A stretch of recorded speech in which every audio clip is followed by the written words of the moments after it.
बिस्मिल्लाहिर्रहमानिर्रहीम अस्सलाम वालेकुम। आज की इस वीडियो में मैं आपको कीवर्ड रिसर्च सिखाने जा रहा हूँ मोज़ को यूज़ करके। मोज़ बेसिकली एसईओ का एक बहुत ही यूज़फुल टूल है।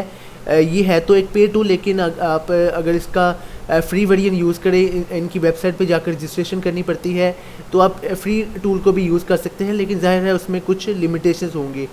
मोज़ की जो कीवर्ड डिफ़िकल्टी है उससे कहा जाता है कि ये बहुत ही एक्यूरेट होती है।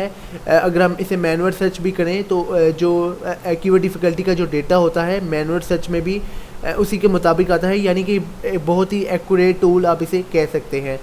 तो आज की इस वीडियो में मैं जो क्राइटेरिया यूज़ करने जा रहा हूँ वो मैं आपको शेयर कर देता हूँ। ये जो हमारा क्राइटेरिया है सर्च वॉल्यूम का, वो 0 से लेके 500 तक हमने जो सर्च वॉल्यूम है उसमें रह के, और कीवर्ड डिफ़िकल्टी 0 से लेकर 30 मैक्सिमम हमने फाइंड करनी है। लास्ट क्लास में मैंने आपको सैमरश को यूज़ करके भी कीवर्ड रिसर्च सिखाई थी। ये भी वही क्राइटेरिया है। आप अगर आपके पास सैमरश है तो आप यही क्राइटेरिया अप्लाई करके भी कीवर्ड फाइंड कर सकते हैं। अगर आपने वो वाली वीडियो देखनी है तो इसी यूट्यूब चैनल पे कीवर्ड सर्च की प्लेलिस्ट में वो वीडियो भी पड़ी है, आप जाके देख सकते हैं। तो चलिए स्टार्ट करते हैं। सबसे पहले मैं अपने ब्राउज़र पे आ जाता हूँ। यहाँ पे मैंने सैमरश को ओपन कर रखा है। सैमरश में कीवर्ड सर्च में आके मैंने यहाँ पे कीवर्ड सजेशंस को ओपन कर लिया है। अभी कीवर्ड सजेशन में मुझे ये कह रहा है कि आप वो वाला कीवर्ड एंटर करें जिसके अगेंस्ट आपने कीवर्ड रिसर्च करनी है।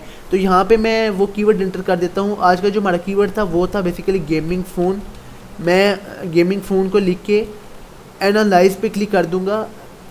यहाँ पे जो मैं डिफ़ॉल्ट लोकेशन है वो यूनाइटेड स्टेट ही रहने दूंगा, क्योंकि मैंने आपको लास्ट वीडियो में भी बताया था कि किसी भी वेबसाइट पे सबसे ज़्यादा जो ट्रैफिक होती है वो यूनाइटेड स्टेट की तरफ से होती है। तो हम as a blogger United State को ही डिफ़ॉल्ट कंट्री रख के सिलेक्ट करते हैं एज़ कम्पेयर कि हम किसी स्पेसिफिक कंट्री को टारगेट करें। लेकिन अगर आप किसी ई कॉमर्स बिज़नेस के लिए या फिर किसी और मकसद के लिए कर रहे हैं तो मैं सजेस्ट करूँगा कि आप स्पेसिफिक कंट्री को ही टारगेट करें। जैसे अगर मैं कीवर्ड मेरा होता है गेमिंग फ़ोन इन पाकिस्तान, तो यहाँ पे भी मैं पाकिस्तान को ही सिलेक्ट करता। अभी मोज़ ने मुझे काफ़ी ज़्यादा डेटा दे दिया है, जिनमें गेमिंग फ़ोन है, बेस्ट गेमिंग फ़ोन। अभी यहाँ से मैंने यही क्राइटेरिया अप्लाई करके एक अच्छा कीवर्ड फाइंड करना है, लो कंपटीशन कीवर्ड फाइंड करना है, जिसकी कीवर्ड डिफ़िकल्टी कम हो, जिसका सर्च वॉल्यूम अच्छा हो, जिस पे सर्चिंग हो रही हो। लास्ट क्लास में भी मैंने आपको एक चीज़ बताई थी कि अगर कोई कीवर्ड शॉर्ट टेल होता है, जैसे यहाँ पे गेमिंग फ़ोन, अगर मैं इस कीवर्ड पे काम करता हूँ तो मैं कभी रैंक नहीं कर पाऊँगा, क्योंकि इस कीवर्ड पे ऑलरेडी बहुत ही हाई डोमेन अथॉरिटी वाली वेबसाइट्स रैंक हैं। तो मैं कभी मुझे इस पर ना तो रैंकिंग मिलेगी, बेशक मैं इस पर जितनी मर्ज़ी बैक लिंक्स और जितनी मर्ज़ी मेहनत कर लूँ, इसका कोई फ़ायदा नहीं है। एज अ बिगिनर आपने एक लॉन्ग टेल कीवर्ड को शुरू में टारगेट करना होता है ताकि आप उस पर ईजीली रैंकिंग ले सकें। अभी मैं इन कीवर्ड्स को एक्सप्लोर कर लेता हूँ। सबसे पहला जो मुझे कीवर्ड नज़र आ रहा है वो है गेमिंग फ़ोन। इसकी इटसेल्फ जो मंथली वॉल्यूम है वो 11,000 मुझे मोज़ बता रहा है। ये जो सर्चिंग का वॉल्यूम है ये एक्यूरेट नहीं होता। मोज़ डिफरेंट टूल्स जो होते हैं ये डिफरेंट एल्गोरिथम के नाम पर आपको डेटा प्रोवाइड कर रहे होते हैं। हर टूल का डेटा डिफरेंट होता है एक दूसरे से। तो कभी भी आपने इस पर 100% रिलाई नहीं करना कि ये 11,100 है तो ये 11,100 ही होगा। ये डिफरेंट होता है, लेकिन ये एक आपको आप कह सकते हैं आपको आइडिया देने के लिए ये टूल्स होते हैं। उसके बाद मुझे best gaming phone, budget gaming phone, ये जितने भी 3 कीवर्ड पे जो मुझे कीवर्ड्स नज़र आ रहे हैं 3 वर्ड्स पे, ये है तो एक आपको शॉर्ट टेल नज़र आ रहे होंगे। कभी भी एक लो डोमेन अथॉरिटी वाली वेबसाइट इन कीवर्ड्स पे रैंक नहीं कर सकती। जैसे ये गेमिंग फ़ोन है, गेमिंग फ़ोन पे ऑलरेडी बहुत ज़्यादा वेबसाइट्स ने काम किया हुआ है, बहुत ज़्यादा बड़ी वेबसाइट, बहुत हाई डीए वाली साइट्स पे। तो एज अ न्यू ब्लॉगर या एफिलिएट के लिए मैं कभी भी इन कीवर्ड्स पे रैंक नहीं कर सकता। मुझे एक लॉन्ग टेल कीवर्ड चाहिए जिस पे मैं इजीली रैंक कर सकूं, जिसका जो सर्च वॉल्यूम है वो 500 के दरमियान हो। तो चलिए यहाँ पे मैं एक फ़िल्टर अप्लाई कर लेता हूँ। मैं मोस्टली कहता हूँ कि मुझे वो वाले कीवर्ड दिखाए जिनका सर्च वॉल्यूम जो है 500 तक है। मैं वो फ़िल्टर लगा के यहाँ पे अप्लाई पे क्लिक कर दूँगा। अभी यहाँ पे मोज़ ने मुझे जितने बताए हैं कीवर्ड्स, इन सब का मोज़ के मुताबिक 500 या उससे कम है सर्च वॉल्यूम। अभी मैं इनमें से कीवर्ड्स देख लेता हूँ कि जो मुझे सूट करे।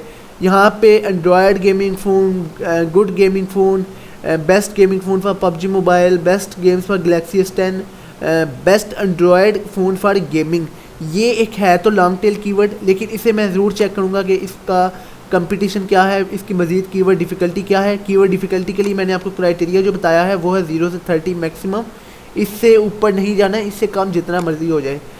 यहाँ पे कीवर्ड रिसर्च में ही कीवर्ड ओवरव्यू पे मैं आ जाता हूँ। यहाँ पे मैं वही कीवर्ड इंटर कर देता हूँ, बेस्ट फ़ोन फॉर गेमिंग, और मैं यहाँ पे एनालाइज पे क्लिक कर देता हूँ। अभी best Android phone for gaming, इस कीवर्ड के अगेंस्ट जो मुझे मंथली सर्च वॉल्यूम है वो 200 से लेके 500 मोज बता रहा है।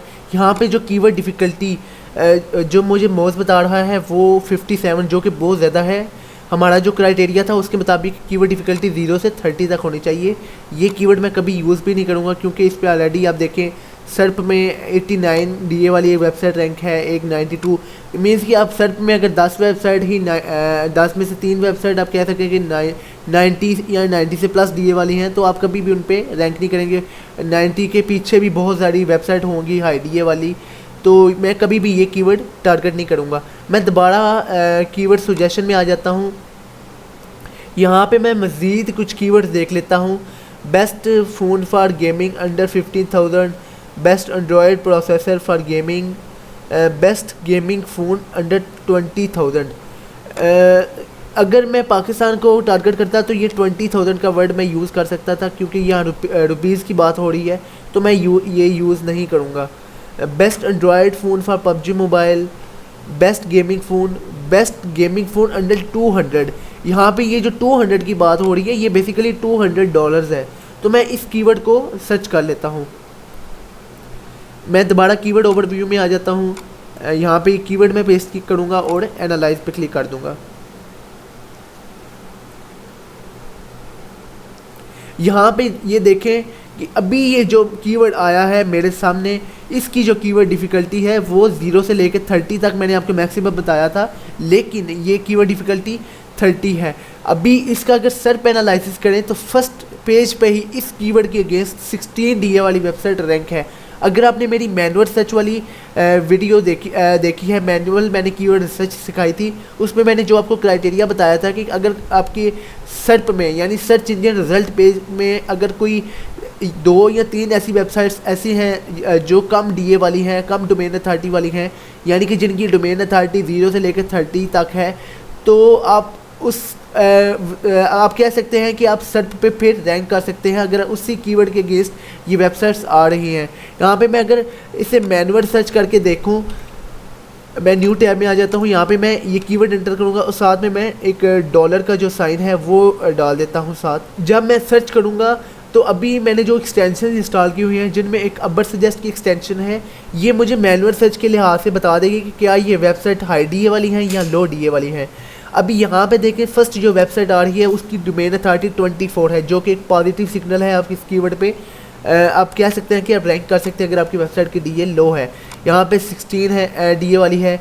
यहाँ पे देखिए एक हाई डीए वाली वेबसाइट जिसकी डोमेन अथॉरिटी 91 है, वो भी इस पे रैंक कर रही है। लेकिन आप देखें कि फर्स्ट पेज पे जो फर्स्ट नंबर पे वेबसाइट है उसकी डोमेन अथॉरिटी 24 है। इट्स मीन कि इन दोनों वेबसाइट्स ने सर्च इंजन ऑप्टिमाइजेशन को सही तरह से फॉलो किया हुआ है। यहाँ पे देखिए 91 डोमेन अथॉरिटी वाली वेबसाइट के जो बैकलिंक्स हैं वो 148 हैं, लेकिन जो फर्स्ट पेज पे रैंक है उसके सिर्फ 2 बैकलिंक है, या फिर सेकंड नंबर पे जो वेबसाइट आ रही है उसके सिर्फ 1 बैकलिंक है। तो इसमें ये एक अच्छा पॉजिटिव सिग्नल है। उसके अलावा 94 यहाँ पे देखिए 14 डीए वाली वेबसाइट भी रैंक कर रही है, यानी कि ये एक मैंने बहुत ही अच्छा कीवर्ड फाइंड किया है। अगर मैं इसी कीवर्ड के अगेंस्ट अगर मैं कंटेंट लिखता हूँ इन वेबसाइट्स को कंपटीटर एनालिसिस करके इनका प्रॉपर मैं देखे कि इन वेबसाइट्स ने किन किन चीज़ों पे काम किया है, उनसे अगर मैं बेहतर कंटेंट लिखूँ तो मैं फर्स्ट पेज पे विदाउट बैकलिंक्स भी रैंक कर सकता हूँ। इसकी एग्जांपल ये है कि आप देख सकते हैं यहाँ पे फर्स्ट पेज पे जो वेबसाइट है उसके पास सिर्फ 2 बैकलिंक है, लेकिन वो फिर भी फर्स्ट पेज के फर्स्ट नंबर पर है। और यहाँ पे जो थर्ड नंबर पे वेबसाइट है वो जो है भी काफ़ी बड़ी डीए वाली साइट, लेकिन उसके बाद 148 भी बैकलिंक्स भी है, लेकिन वो थर्ड नंबर पर रैंक कर रही है। तो ये एक बहुत ही अच्छा कीवर्ड है। मज़ीद आप इस पे कीवर्ड सर्च कर सकते हैं, यही क्राइटेरिया लगा के लो कंपटीशन वाला कीवर्ड एक लॉन्ग टेल कीवर्ड फाइंड कर सकते हैं। सिर्फ थोड़ा सा मोज़ को एक्सप्लोर करना है, इसके ऑप्शंस को समझना है और थोड़ा प्रैक्टिस करनी है, एक दो कीवर्ड फाइंड करने हैं, तो ये काफ़ी एक यूज़फुल टूल है। जैसे इसकी जो कीवर्ड डिफ़िकल्टीज़ ने मुझे बताई थी, उसी लिहाज से लो DA वाली साइट्स भी फर्स्ट पेज पे आ रही हैं। मीन्स कि एक अच्छा टूल है, आप इसे कह सकते हैं। तो आज की क्लास में इतना ही। नेक्स्ट वीडियो तक अल्लाह हाफिज़।